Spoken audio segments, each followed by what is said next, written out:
YCP అధికారం కోల్పోయినా అరాచకాలు మాత్రం ఆపడలేదన్న కొల్లు రవీంద్ర వ్యాఖ్యలకు కౌంటర్ ఇచ్చారు పేర్ని నాని. తానెవరిని నరకమని చెప్పలేదన్నారు. కన్ను కొడితే వేసేయాలంట, కన్ను కొట్టి వేసేసి పొద్దున్నే వెళ్ళి పరామర్శించాలంట.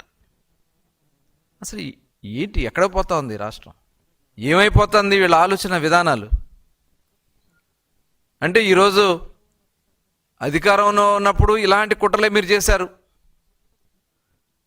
అధికారం పోయినా కూడా ఈ రకమైనటువంటి కుట్రలు చేసి రాష్ట్రాన్ని సర్వనాశనం చేయాలని చూస్తా ఉన్నారు. ఏ వైఎస్ఆర్ కాంగ్రెస్ పార్టీ కార్యకర్తని రప్ప రప్పని అనద్దు, అనద్దు. అది సభ్యత సంస్కారం కాదు, అనబాకండి అని చెప్తూ ఎందుకు అనాలయ్యా?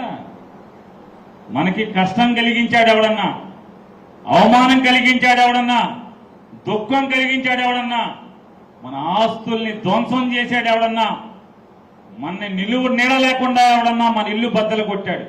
అట్టు పెట్టిన వాడికి 10 అట్టులు పెడదాం, దానికి నోటితో చెప్పక్కర్లేదు, చేసే రోజు చేద్దాము అని చెప్పాను.